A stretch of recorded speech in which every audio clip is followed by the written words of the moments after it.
Hello. All right. So it is September 10th at 3:05 p.m. My name is Dane Sands. I'm a graduate student in the Mayor Lab, and today I'm going to be talking to Dr. George Mackie. All right. Well, good afternoon again. Thank you. Thank you so much for talking with us. So today we're just going to go over some questions that we had regarding the history of the department and how you've interacted with the department through your career to do with the B&B's upcoming 75th anniversary. So I first would like to sort of start off with, what work did you do in the department? Well, I came here, I was recruited as department head in 1994.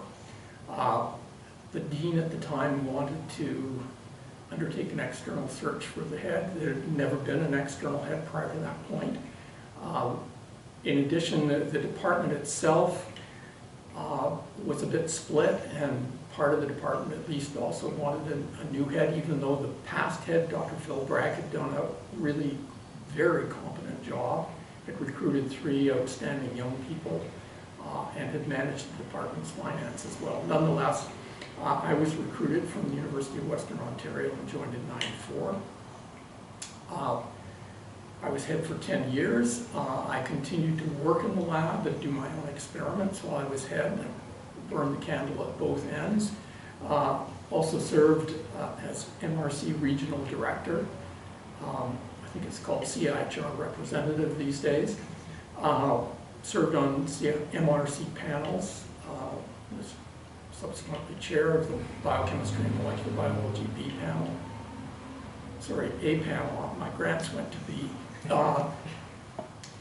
And basically functioned as professor and as department head, graduate student, supervisor for my 10 years as head. Subsequent to that, and certainly wasn't part of my career plan, I ended up in the central administration as vice president, associate vice president academic for 2 years, and then vice president academic and provost pro tem for a year, deputy provost for another year, senior advisor to the provost for the final year, and 6 weeks of acting president during that time, when the real president was out of town. So I got a little more than I bargained for out of that, but that's post-department. Then I came back to the department and functioned as professor until I retired. Well, excellent. That's a lot of hats you've worn over the Too time. many. Yeah. Sounds like a lot of work to keep up with. So when you came back to the department, so you started and came in '94, and when did you finally retire? I retired in 2013 from my salary, and then I continued to work in the department until the pandemic. Okay, yeah. In 2020, when I was told by the director of the Life Sciences Institute that I was too old and too high a risk to be coming in all the time. So at that point, I simply went home. Then I came back a couple of years later and cleaned up the lab and actually moved stuff out of my office. So it took about 10 years to retire. Oh, wow, yeah. It was a rough time to go through it all, too. Yes. Well, it was actually a good time to retire finally because, hey, you couldn't do anything else anyway. Yeah. So. Yeah, I was finishing up my master's degree around that time, and I was supposed to stay on for a little bit and to finish some projects, and then I remember like the next week it was like, oh, you're just not coming back in. Who knows when you will be back in? Yeah. So going from '94 up until basically the pandemic, I mean, you've been around the department, you've been involved for such a long time. How would you say, like, some of the department's changes what changes do you think have occurred in that time? A couple. The first, obviously there's been a complete turnover of the trainee body, obviously. There's been a significant turnover of the faculty, probably over half, maybe 3/4 of the people who were here when I arrived have retired and have been replaced by new people. So there's big change in people, big change then in the projects that they're pursuing. That's the most obvious. And of the people who were there at the time when I started, Peter Cullis, Bob Molday, Ivan Sadowski, are the 3 who think are still here. Well, Natalie Strand, she was recruited. She wasn't here when I arrived, but she was the first person I recruited. So there's been a big change. The Michael Smith Labs didn't exist as such at the time. It was the so-called biotech lab. It's expanded. There was a proteomics initiative that I was part of that brought people like Thibault Mayer into the,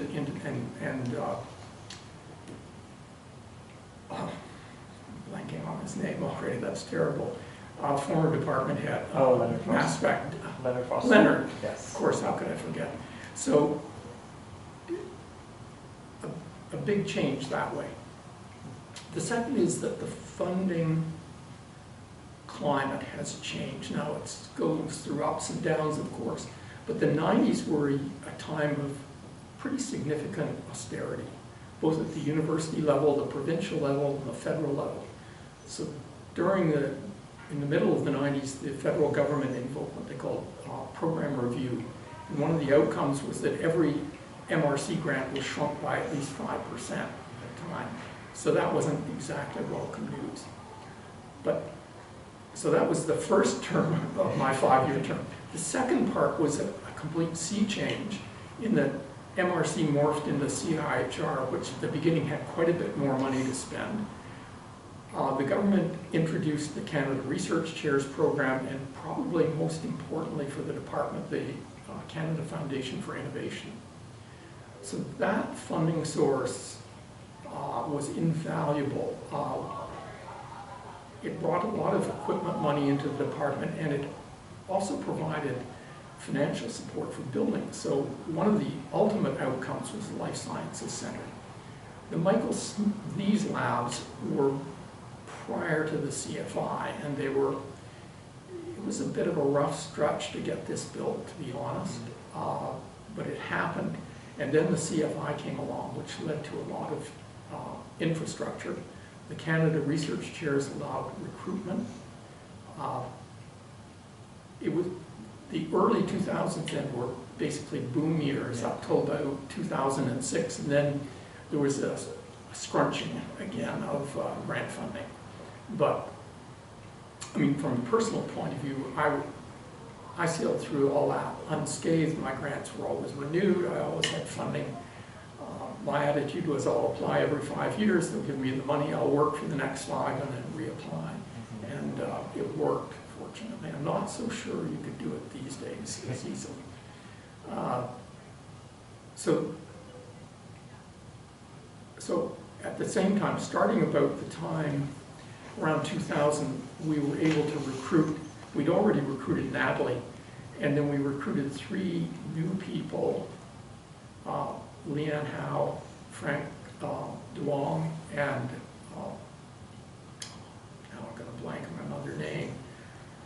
Who else would have been around then? He was Japanese, and I'm sorry. Nobu? Nobu. No, not Nobu. Rats. Anyway, unfortunately, he didn't work out quite so well, and he took an early retirement. And then there was shortly after I departed the department, or at least departed the headship, the next head, Chris Proud, was able to recruit several really good people, Eric Jan, Philip and Petkin, and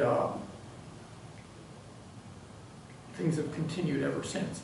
So there have been a few ups and downs, but I would say over my time in the department, the ups have outnumbered the downs, fortunately. There's been, that's some excellent recruiting to go on, because I mean, I'm very new to the department, but I recognize all these names because most of them are still around or they're very involved, right? Yeah. So, yeah, that's excellent. So, talking about how things have changed and to a degree, like how we've had such an influx of amazing researchers that you've been able to bring in yourself and then other people as well, like how would you say that the department has stayed consistent over your time involved? Probably the focus on research is the most important, and it has been the most consistent theme in the department. And it's not so much what the research is, whether it's on blood proteins, whether it's on the cytoskeleton, whether it's on chromatin factors, it doesn't matter. It's important that it be high quality, that the principal investigators be engaged in the research, and that in turn engages the graduate students, the postdocs, the undergraduates who constitute the next generation. So that strong focus on research, I think, has been central to the department's success. Without naming names, there have been other departments in the basic medical sciences who decided that their main focus should be training, but particularly undergraduate. And they suffered badly as a result, in that their graduate program suffered, their research funding suffered, the research reputation, which had started out strong, diminished. So there's a lot of pressure, particularly from the press at times, that research is detracting from the undergraduate experience. My argument would be that it's research that gets the faculty out of bed in the morning, that keeps them current, that keeps them motivated, and that transmits all the way down to undergraduate teaching. Now, it does mean that undergraduate teaching sort of gets slotted, okay, I've got to do this, and it gets that much of my attention, and everything else gets this much of my attention. But nonetheless, they're hearing from people who know what they're talking about, generally, as opposed to somebody who drifts away from research and is now teaching from textbooks. No, I would agree, and I think, to me, the research is what draws me here as a student myself, right? I mean, like, I prefer to learn from someone who's actively working on it instead of, like you said, like someone who hasn't been in the lab as often and it's more of just doing a textbook. I mean, I can read a textbook myself, Yeah. but it's getting there and being able to talk to people who are actually like hands-on in their work. I think is what's very important, what the department does very well. Yeah. The other thing that I'll say is an anecdote, that when I moved from the University of Western Ontario, and I occasionally got asked to review manuscripts there, but not that often. As soon as I moved here, nothing, my CV hadn't changed except my affiliation. I started getting asked to review for Nature, EMBO, you name it, science. And not just occasionally, like the stuff was coming in all the time. And so that helps, because you now see the stuff that hasn't been published, as opposed to the stuff that was done 2 years ago and finally. So that, and everybody else in the department's in that same league. And so it means that colleagues here are probably more attuned to what's going on and what hasn't appeared in press yet, as opposed to somewhere at a smaller place where you're not considered as frontline. Yeah, you're like ahead of the trend, because you get to review and you see all of this stuff. Yeah. And then my students would come, hey George, have you seen this paper? Yeah, I reviewed that a year ago. Oh, it's finally out of public. Yeah, it had a few problems. Excellent. So, we mentioned before you were actually brought in, as an external head for the department. So how has your relationship with the department, from then to sort of, up until like 2020, how did it evolve with like, did you know other people who brought you in? Were you working alongside some of the other profs beforehand, or? I knew a few people by reputation. I think Pat Dennis, I knew a little better because we were both in the RNA field, but we never collaborated. I haven't collaborated with anybody out here. The only person I knew other than Pat, I think, was Ross McGilvery, because we both served on an MRC panel in the mid-'80s. So I was coming in basically cold turkey, which in some ways was better, because if you came in having collaborated with a few people but not everybody, you're already setting up an in-group and a not-so-in group. So it was probably best that I came in cold. And, I did collaborate with others from time to time. Mostly it was the informal collaboration. Let's talk about can you look over this manuscript for me, please, and tell me what you think of things I need to change before I submit it.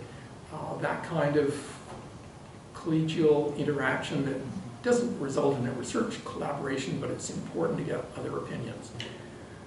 That sort of thing was valuable. Lawrence McIntosh, Natalie Spranak, and I collaborated on a structure paper at one point. I'm not a structural biologist, but as it turned out, protein, we crystallized a domain of ribonuclease E, in which I was interested. But it crystallized by accident in an NMR tube because we wanted to study the unfolding of a wild type versus a mutant.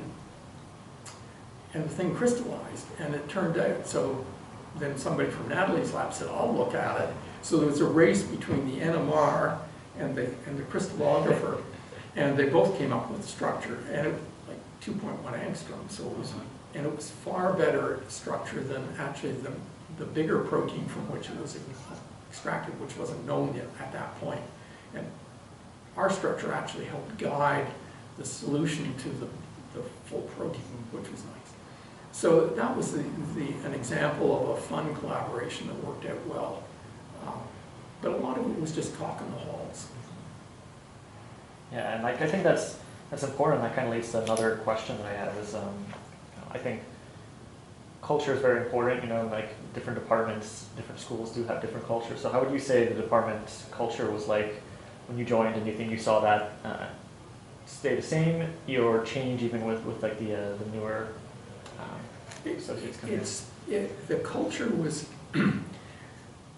keep in mind that when I arrived, Mike Smith had won the Nobel Prize the year before. And so the department as a whole was riding on this huge Nobel high, which really lasted the next 5 years or so until Mike passed away. So that was a huge source of pride in the department, that we could beat up everybody else in the university saying, look how good we are. And we could also point to our success rate at MRC, which was better than any other unit on campus.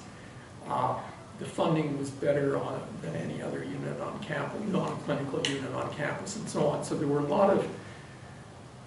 a lot of pride in the department. At the same time, there was a certain amount of internal friction.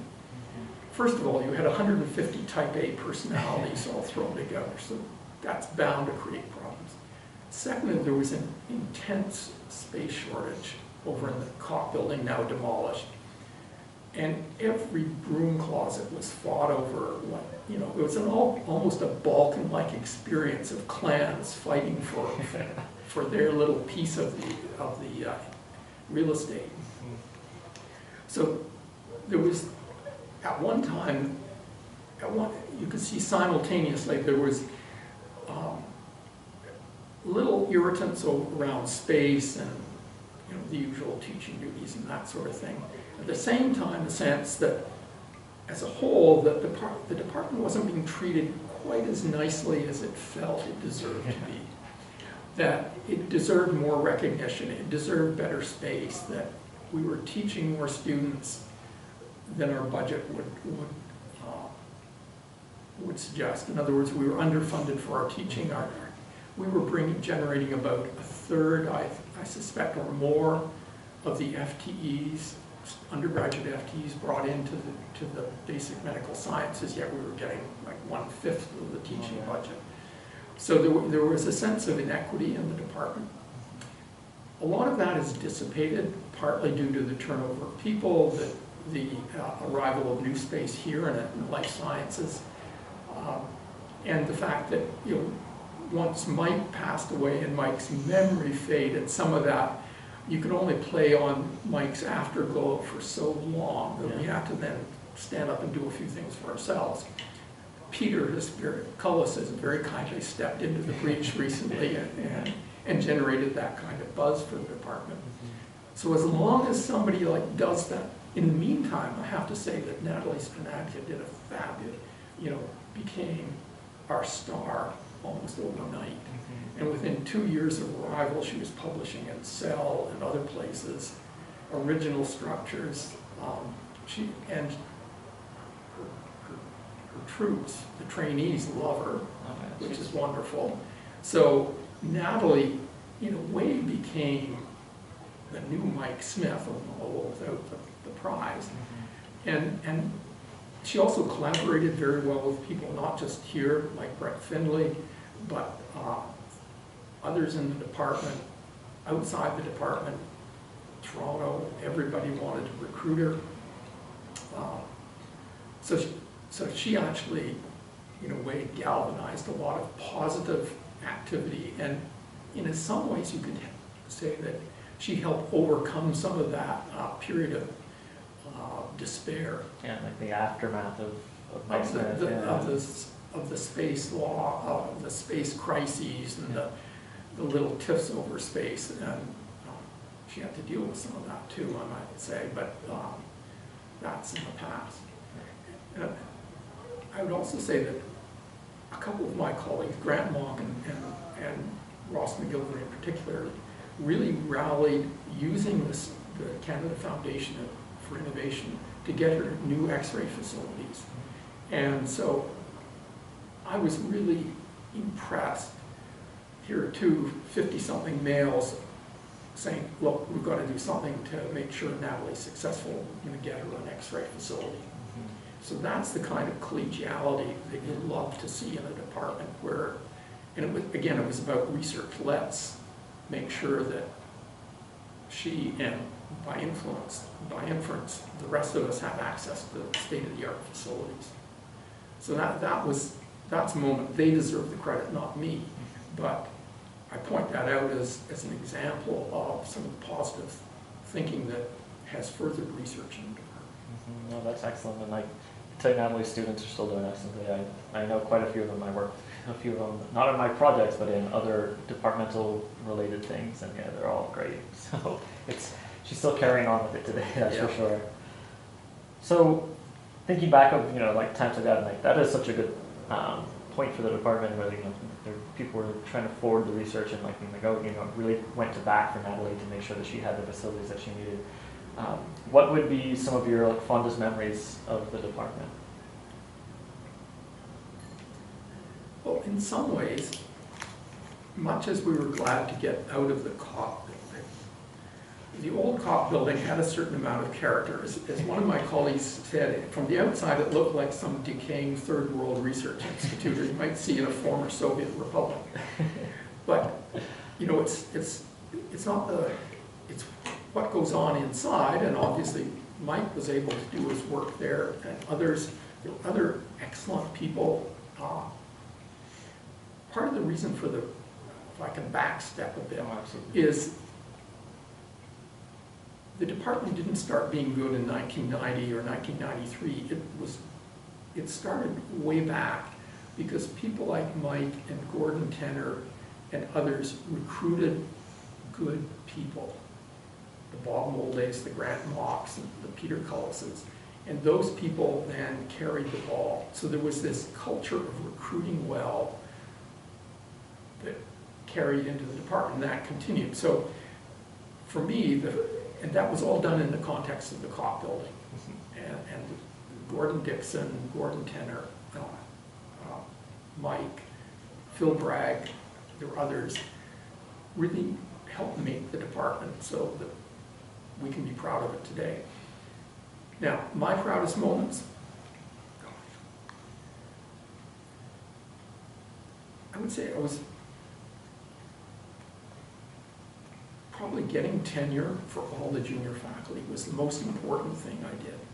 So when I arrived, there were 3 newly recruited pre-tenure faculty: Ivan Sadowski, Lawrence McIntosh, Michelle Roberge, and then subsequently Natalie. And all 4 of those got tenure within 5 years of arrival, which is considered accelerated promotion at UBC. The problem with it, of course, once the first one got it in 5 years, all the others have to get it in 5 years too. There's that kind of peer pressure. But I was really proud of how hard those young people worked, and without singling anybody out in particular, I think Lawrence McIntosh had to jump incredible hoops because he was co-appointed in chemistry and biochemistry. So he had to leap all the hurdles in chemistry and then leap our hurdles. And chemistry had some fairly stiff ones in terms of teaching loads. in addition, he was competing with a big group at the NIH on a structural problem, the winged helix. And he got it right, and they didn't. And so he was under incredible pressure. So I was really proud to see Lawrence succeed. Other things that made me proud. I think one that's that's selfish, but my colleagues, unbeknownst to me, nominated me for a Killam Research Prize. And I was stunned. So that was a great moment of pride. Sure. And finally, the department threw a sort of retirement party at the Museum of Anthropology when I stepped down as head. It was very well attended. I think there were 140 people at it. Wow. It was the whole department. So I was, and they organized, I think Michel Auberge was one of the chief organizers, but I'm very grateful to him and the others for doing that for me. So I could go on. We had one of the things that struck me when I came here was that the quality of the undergraduates, the fourth-year undergraduates, was really high, and so much higher than at Western. One of the problems at Western was that there was a 3-year science degree. And so a lot of people did a 3-year science degree and then applied to medical school or dental school. Whereas here you had to go through all 4 years before you could apply. So we got those really intense students staying on for 4 years, and it upped the caliber of the whole class. We had people winning every year we had 1 or 2 students from biochemistry winning one of the major undergraduate awards. And I would have to interview them and write the nomination letters, and I was just totally impressed by the quality of the undergraduates and the effort that went into the undergraduate program here. So I can take no credit for it, but I'm really proud of those students and the instructors, people like Richard Barton and more lately Scott Covey and Warren Williams, who put heart and soul into the undergraduate program.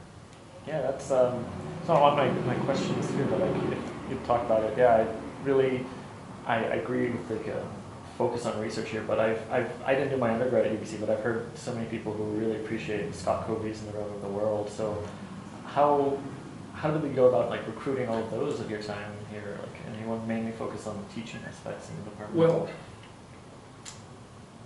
we now do it a little better than we probably did in my time, but in Scott's case, we needed a summer instructor.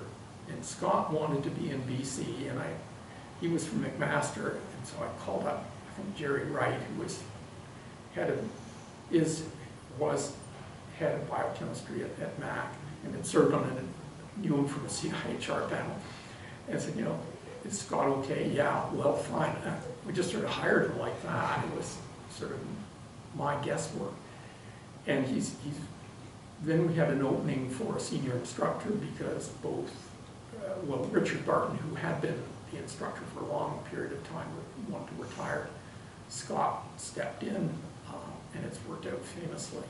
He's really done a good job. But I have to say that I can't remember the details of the recruitment, whether Scott wrote to see whether something was available or whether we put out an ad. I'm a bit hazy on that. Scott would know. But initially, as I say, it was just for a summer instructor's position, but it morphed into a full-time instructorship. Yeah, like I said, I have not had the pleasure, I guess, of being in any classes by him, but I know several students who speak very highly, so that's another, knocking it out of the park recruitment, I suppose. Yeah, I'll take the credit, but I'm not sure I deserve it. Okay, so in terms of, because we were just talking about like your retirement party and everything, so what would you say that you got out of the department, and how do you think it has shaped you even to today? Well, I'll be to be honest, I got a fantastically improved reputation out of the department scientifically. That, as I mentioned earlier, while I was at Western, I was known within my field, but that was that. When I came out here, it was as if I got a whole promotion internationally. So I was asked to review for all the top journals. It was much easier to get invited to meetings, to do things like that.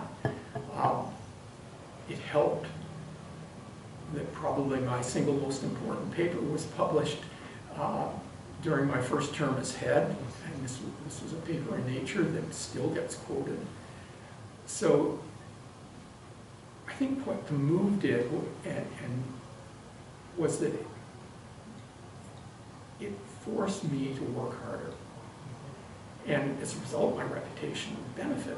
And being associated with an excellent department, then I could bask in reflected glory. The difference was that I noticed at Western that nobody showed up really until 10 in the morning. If you wanted to see the department head or something, get something done, you had to wait till 10. Then everybody vanished between 12 and 2 because they went out for lunch. And then they were gone again at 4, whereas I'd come in at 8 and stay till 6. Mm-hmm. Here, if I came in at 8, I was not the first person here. Yeah. I'd have to get in at 7:30. I still wouldn't be the first person. And likewise, I could leave at 6:30 and there would still be people here. Mm-hmm. So the work ethic, everybody sees BC and Vancouver as kind of the laid back lotus land, but I can tell you the work ethic here is pretty intense compared to elsewhere. I would agree. Like I mentioned, I've been this is my 3rd university that I've worked with, and I can attest to that as well. The work ethic is very strong, and I think the pandemic has softened things because the work at home is kind of a bit of a cop-out, I think. If you're a lab scientist, do experiments in the lab, not in the bathtub or the shower. But nonetheless, my wife noticed the same thing. She moved from Western. She had a position in pediatrics at Children's Hospital, and she said, the whole intensity was much, much higher, and her reputation improved as well. She started getting invited to international meetings. Yes.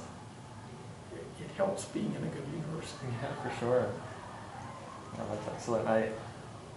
I can feel some similar stuff with working here as well. Like it's just there's a lot of buzz around. And there's so much good science being done, and researchers in the department specifically, but then even also just like in the MSL and around the campus. It's good. It's a really good environment now, I would say, for me as a graduate student here. And it's not just us. It's chemistry is really strong. Physics is really strong. The sort of what you would call the biological diversity group here is world class. I mean, they probably do more to boost the Faculty of Sciences reputation than any single unit. Microbiology is really strong. You've got a ton of really good science units here. And then you've got faculties like forestry, which essentially biological sciences, more on the applied side, that are very strong. So world, again, tops in the world. So yeah, the whole university has a very strong science flavor that certainly helps us. Mm-hmm. Absolutely. So I think we've kind of touched on this in terms of research, but still I would like to ask, what kind of legacy do you think the department has created over this last 75 years? Well, I come back to something I said early on. It's a legacy of research excellence and tackling interesting, challenging problems and doing them well.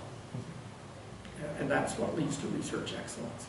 If you, along the way, prizes are won, and like Mike's, Peter's, and that cements the reputation. I might add that Bob Molday has a fantastic reputation in the vision field and has won all the major prizes in vision. So, and he had done that practically by the time I arrived. So, you know, it's not just Mike and Peter, but they're the Natalies, they're the Bobs, there are others in the department who, Leonard is really good, Brett Finley, who, while an associate, sort of not a sort of 100% member of the department, but certainly appointed academically in the department. Look at his reputation. It goes on and on. And the newer faculty, people who were recruited towards the end of my time and after my time, are making their reputations too. So I'd say the most important thing, carry forward, is this legacy of excellence in research that translates back also into training, both at the graduate and postdoctoral level, but also at the undergraduate level. The recruitment of undergraduates in the summer positions starts there and builds through. But it all starts with the research, the quest for research excellence. Mm-hmm. So then would you say, if I were to ask you, like, what do you think the department should focus on for the next 25 years? Would it be just continuing that, or do you think there's something that we can build on? You don't want to be chasing the latest fashion trend. Mm-hmm. Like, is the trend to be AI and biochemistry and molecular biology? I hope not. Continue to pursue excellence, but one has to keep in mind the political and social environment in which we work. So the era of the 90s was an era of austerity, and so we had to adapt the department. That meant some luxury, some positions were lost in the office, for example, and some faculty had to learn how to do their own word processing. You couldn't bring your handwritten manuscript down and have it typed anymore. Forget about that, folks. So that was inconvenient for some people, but it wasn't the end of the world. And I think we're entering a stage where we're going to see another blast of austerity, unfortunately. And the key is to adapt to that, but not lose sight of the bigger prize at the end, which is this quest for excellence, and to identify the problems that need answers and research and chase after them. And sometimes what excites one person, let's say lipid bilayers in the case initially for Peter Cullis and using biophysical techniques to investigate them, and somebody else might be interested in the latest investigations of chromatin using sequencing and mass spec, whatever is current. You know, you let those flourish, and I think when things go wrong, when we say we have to become a lipids department or we have to become a proteins department, there are various places in the country that have tried that and they failed. Mm-hmm. Yeah, so it's just more, let good people chase good projects. Mm-hmm. And then we'll become that lipid department or something else by way of them instead of trying to force it to become that way. Well, we probably won't. There will be a lipid center of excellence. There are excellent people doing lipid research, but there also should be excellent people doing other kinds of research, and several other kinds. There's also a tendency to focus on disease, like should we be a cancer department, Alzheimer's department? I'd say no, focus on the fundamentals. Yeah. And there may be fundamental questions that emerge out of Alzheimer's or cancer or other. What controls cell division of cancer? What controls neuronal death? You ask, why do neurons die? Well, let's start investigating. Just keep it to the fundamental instead of chasing something shiny. Yeah, the latest trend. Mm-hmm. So what could I ask, what message would you like to give to members of the department today? And then I'll probably also ask, not only just the members, but some of the students as well. So it's a two-part question, I suppose. I'm not sure my advice is worth anything. It's worth exactly what they pay for, which is zero.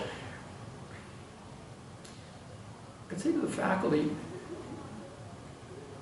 that the department became good because people believed in hiring good people and letting them pursue leading edge projects as opposed to trailing edge projects. Rather than cleaning up the battlefield debris, be out there on the front lines. I think that's still very important. For the students, I would say that, you know, there's a huge universe that we still don't understand all that well. And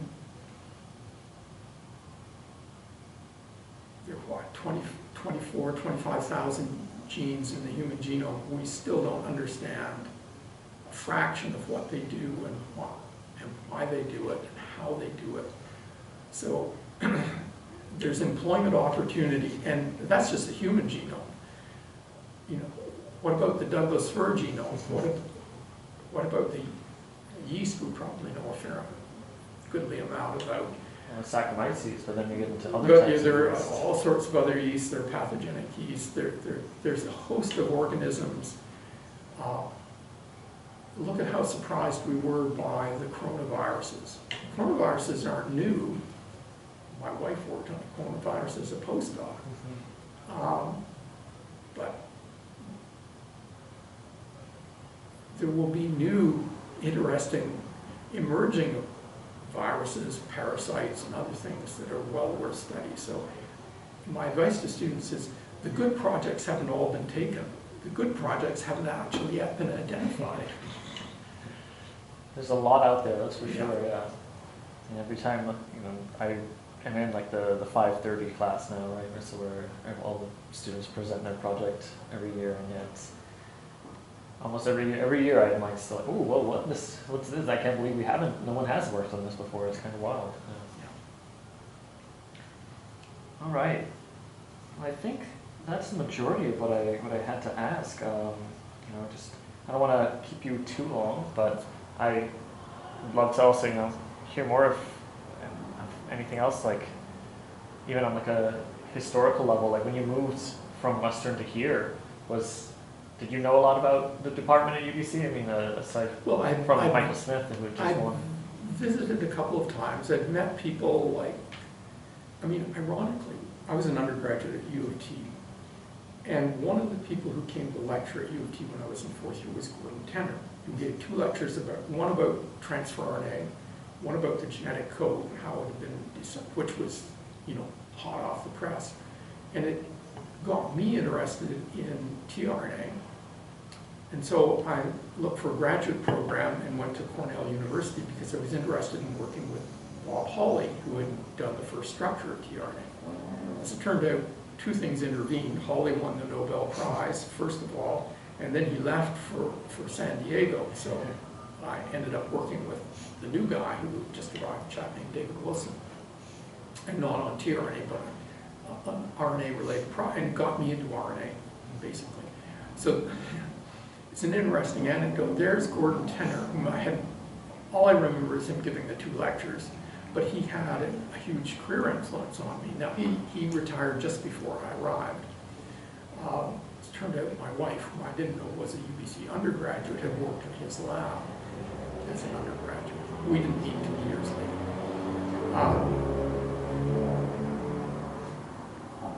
Now, I've lost the train of where I was going. So we're at a senior moment. Oh, no, not at all.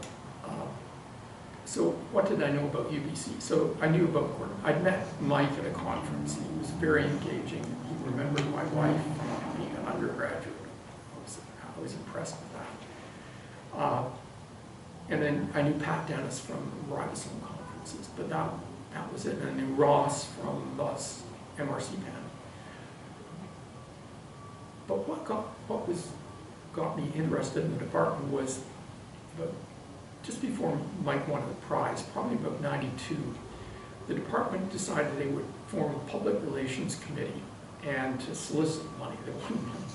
And so they put out a big brochure about the department, and it came to my wife as a former graduate of the department. I thought, wow, there's some really good people here.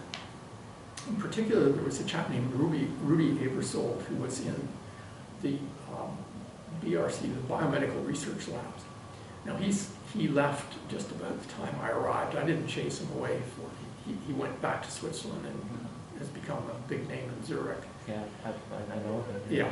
So, but he was one of the leaders in biological mass spec at the time. So I was impressed with the department. There were also very good links to the chemistry department here, especially through Steve Withers, but others. That didn't exist at Western. At Western, the chemistry department was very inorganic. They didn't believe in biological chemistry. It was too dirty.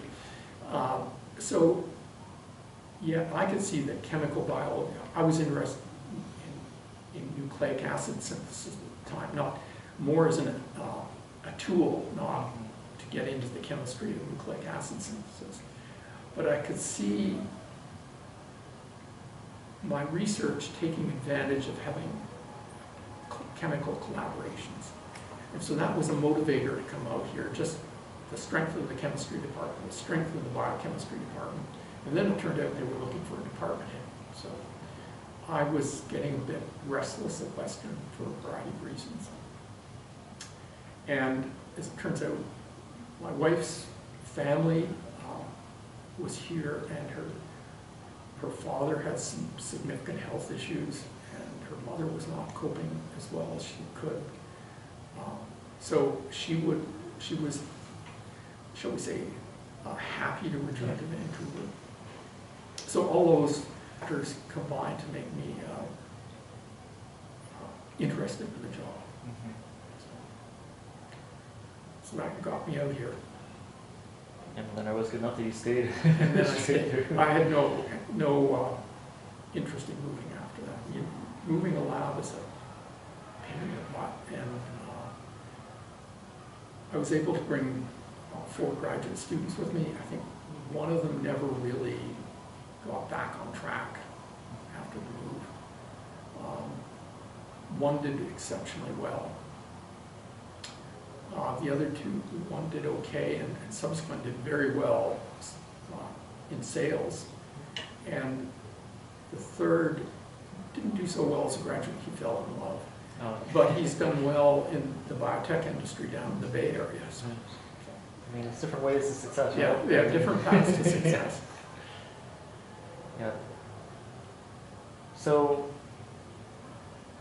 again, now I'm off script. I'm just trying to think of other sorts of questions that I could ask you. I guess, yeah, particularly interested in like the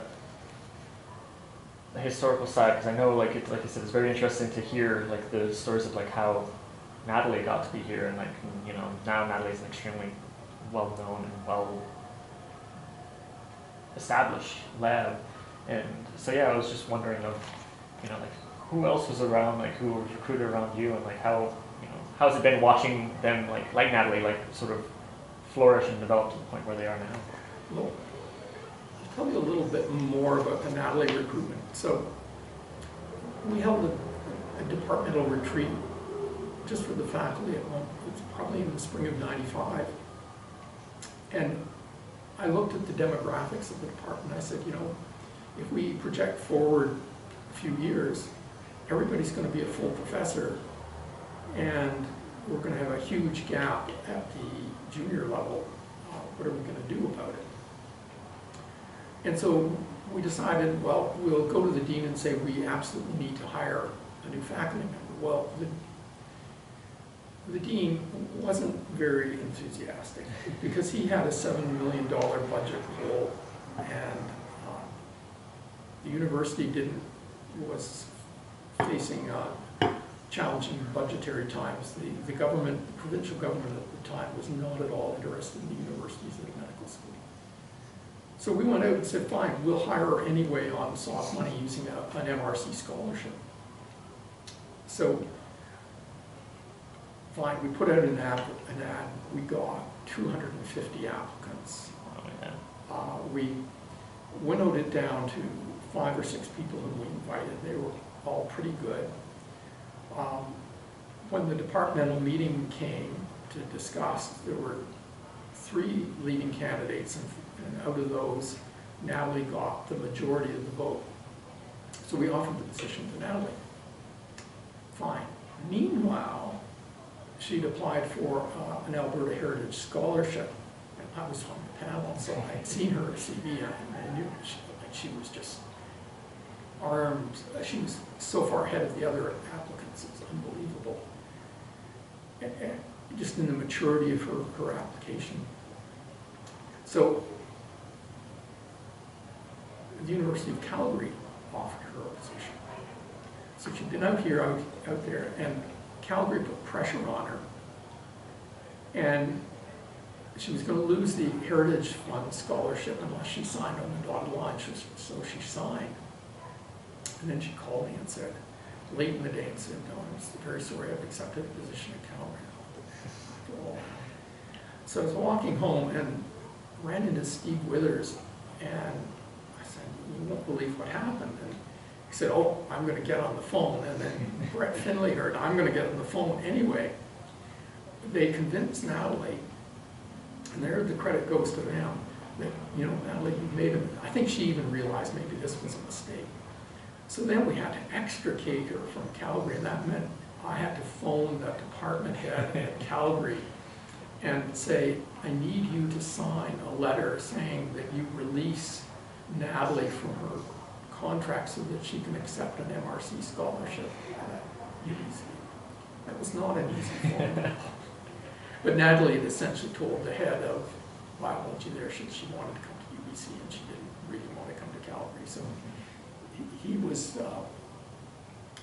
shall we say, moderately accepting of that. I'm glad it wasn't reversed, the situation. Yeah, for sure. So there was a little drama around that one. Subsequent recruitments. Leanne has just recently retired, but Leanne's recruitment we got on again. A large number of applicants, and the majority of our shortlist was female at that time. And we had a couple of really good people. We ultimately picked Leanne. She gave a terrific talk. And then one of the other candidates, ultimately female, went to Western, and as it happened, she developed cancer and passed away within 10 years of joining us. Really tragic, unfortunately. So I don't want to make a point. I'm glad that the department said Leanne's our woman. So yeah, and I've done some work with Leanne in terms of being on. She was the former graduate counselor, so when I have meetings, I'm a student representative for the grad council, so that's how my interactions with Leanne, but I do know of her, yeah. And she still, when I first started, she still had a few students who were working on yeasts as well, so other than that, you know, every recruitment's a challenge. There's a lot of effort, a lot of time goes into it. Extracting letters of reference for people. One anecdote, we had to get a letter of reference for, I think it was Frank DeLong's promotion. And so we went to one of the people who who'd given him a letter of reference when he was being recruited. And he said, oh, sure, of course, I'll gladly write for Frank. Oh, Frank's great. And then as the deadline came up, I phoned him up and said, you know, we really need this letter for Frank. And you said you'd do it. Well, I'm too busy now. Yeah. So anyway, we managed to get it through because we were able to use the previous letter, got permission to use the previous letter he'd written a few years earlier to get the tenure. That's sort of burned off. Yeah. And especially when you get contacted 2 weeks, say, oh yeah, I'm working on it, you get it in time, and then to think out at the last moment was really unprofessional. Yeah, professional's a good word for it. Fortunately, there weren't too many of those moments. Most of them were positives.